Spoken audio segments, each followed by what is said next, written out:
Hello student, today I am going to explain you the remaining part of control and coordination. Coordination in plants. Plant coordinates their response against the environmental stimuli by using the hormones. Plant के अंदर जो stimuli के against जो response दिया जाता है वो hormones के थ्रू दिया जाता है. प्लांट्स में केवल केमिकल कोऑर्डिनेशन की प्रोसेस होती है. Next one, plant movement. The movements in plant are not as apparent in case of animals. Plant के अंदर जो मूवमेंट की प्रोसेस होती है वो एनिमल्स के समान नहीं होती. Plants gradually show the movements at a very slow rate. Plant के अंदर जो मूवमेंट होती है वो बहुत धीरे धीरे होती है और बहुत धीरे धीरे रेट पर होती है. The higher plant are fix to substratum by means of root. जो उच्च श्रेणी के पौधे होते हैं वो रूट्स के द्वारा सॉइल के अंदर फिक्स होते हैं. They can not move from one place to another, जिसके कारण वो एक जगह से दूसरी जगह पर नहीं जा पाते हैं. Therefore show the movement of their organs only.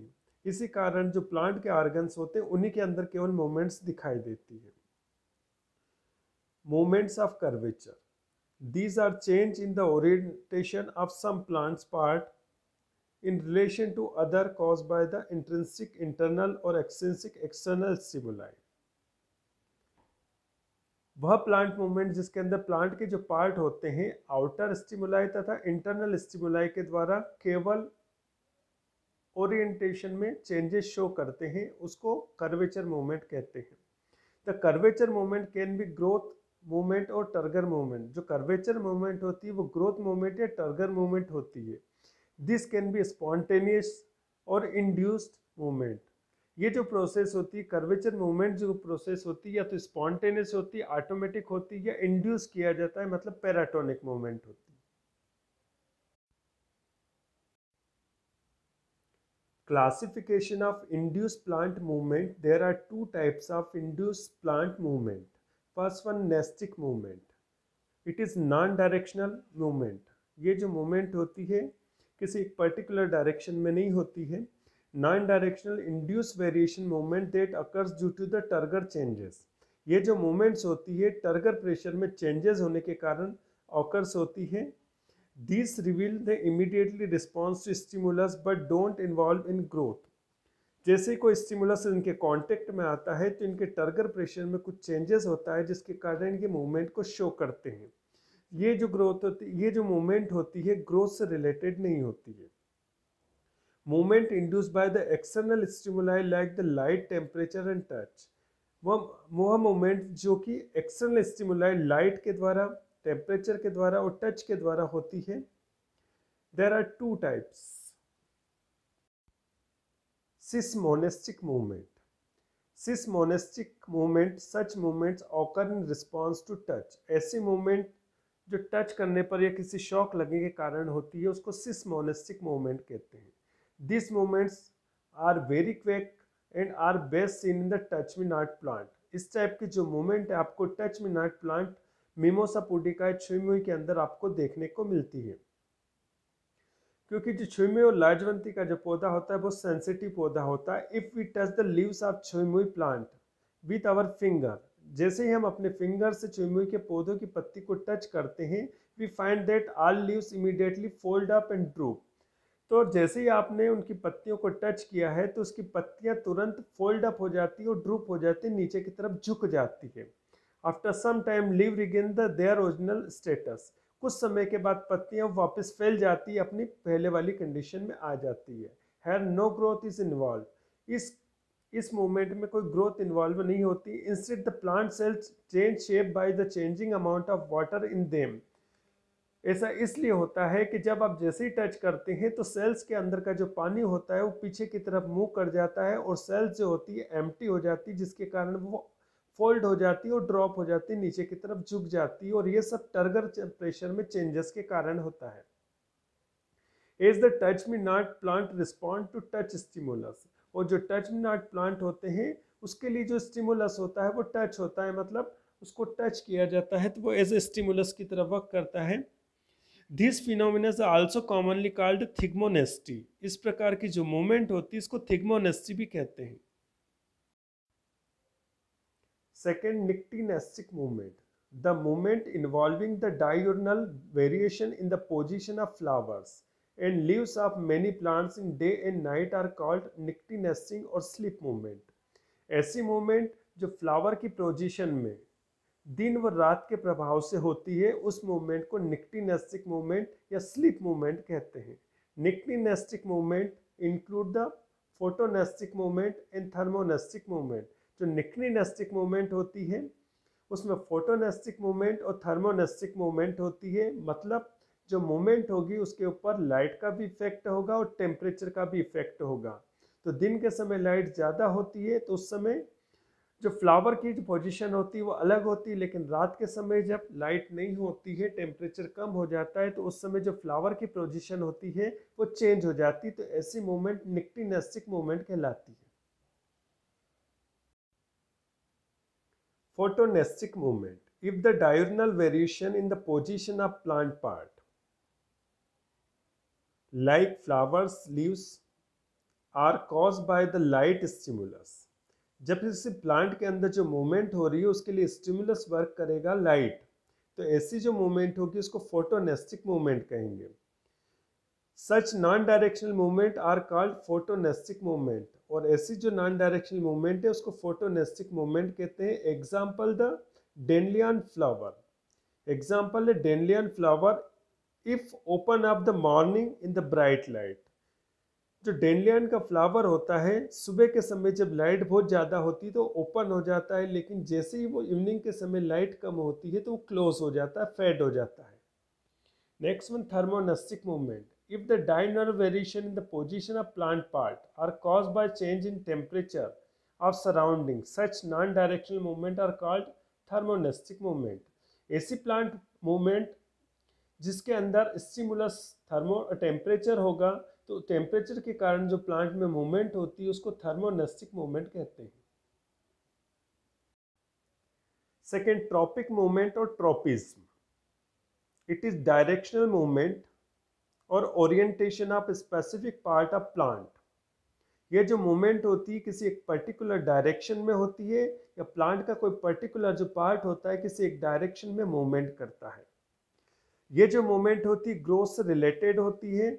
जब कोई एक्सटर्नल स्टिमुलाई किसी प्लांट के कांटेक्ट में आता है तो इस टाइप की मूवमेंट्स टेक्स प्लेस होती है। तो ऐसी मूवमेंट जो होती है इसको ट्रॉपिज्म या ट्रॉपिक मूवमेंट कहते हैं। If movement of plant part toward the stimulus, यदि ये मूवमेंट स्टिमुलस की ओर हो रही है तो उसको पॉजिटिव ट्रॉपिज्म कहेंगे। If movement of the plant part away from the stimulus, यदि मूवमेंट के अंदर प्लांट का कोई पार्ट स्टिमुलस से दूर जा रहा है तो उस कंडीशन में इसको नेगेटिव ट्रॉपिज्म कहेंगे।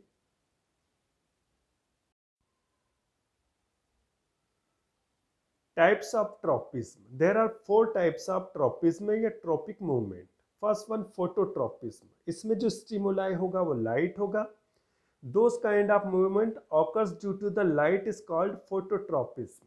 There are 2 types, positive phototropism and negative phototropism।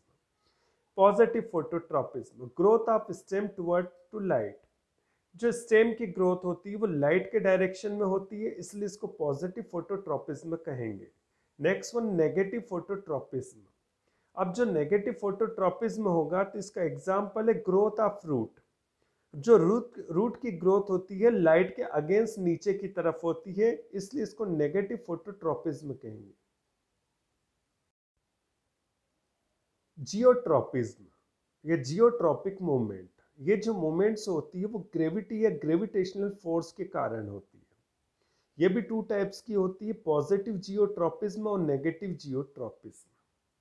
इसमें पहले वाले का अपोजिट होगा। The growth of roots gravitational force के पैरेलल होती है, इसलिए इसको पॉजिटिव जियोट्रॉपिज्म कहेंगे। जबकि ग्रोथ ऑफ स्टेम जो होता है ग्रेविटेशनल फोर्स के अगेंस्ट होता है, इसलिए इसको नेगेटिव जियोट्रॉपिज्म कहेंगे।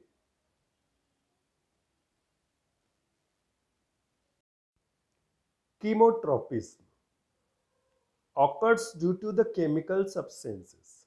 ऐसी मूवमेंट जो कि केमिकल्स के कारण होगी उसको कीमोट्रॉपिज्म, कीमोट्रॉपिक मूवमेंट कहेंगे।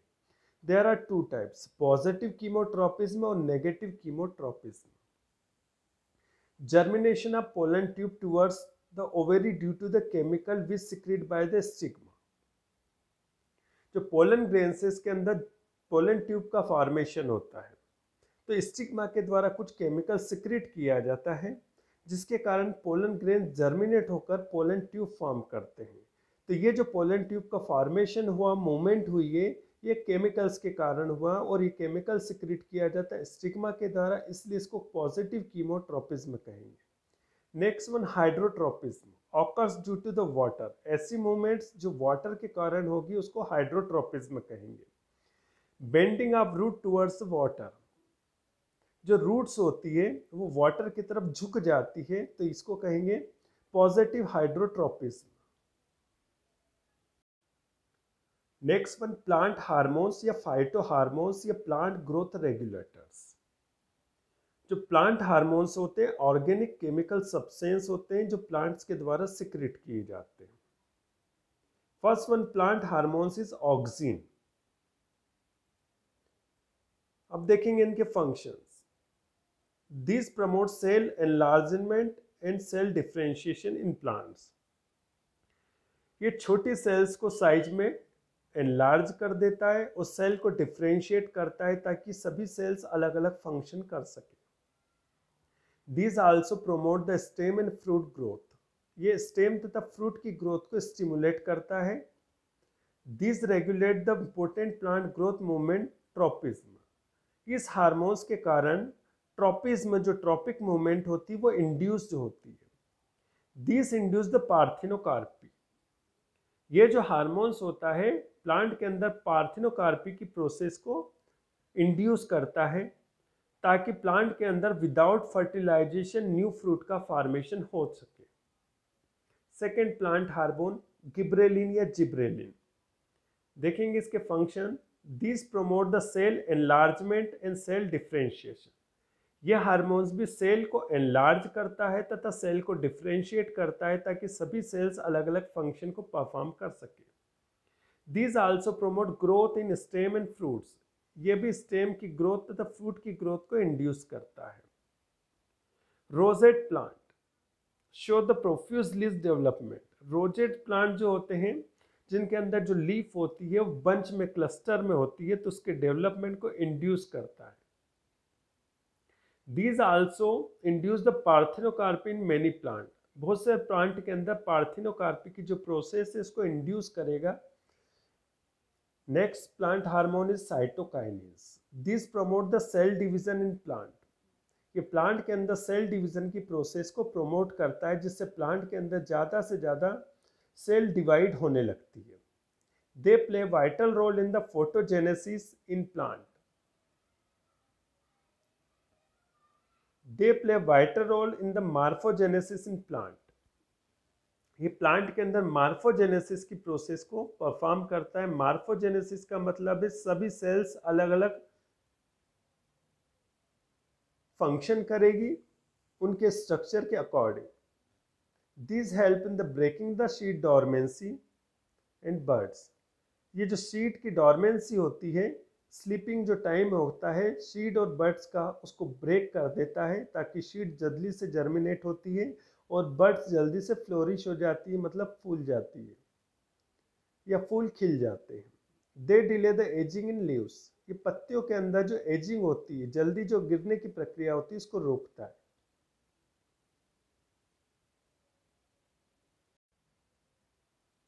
These also promote the fruit growth.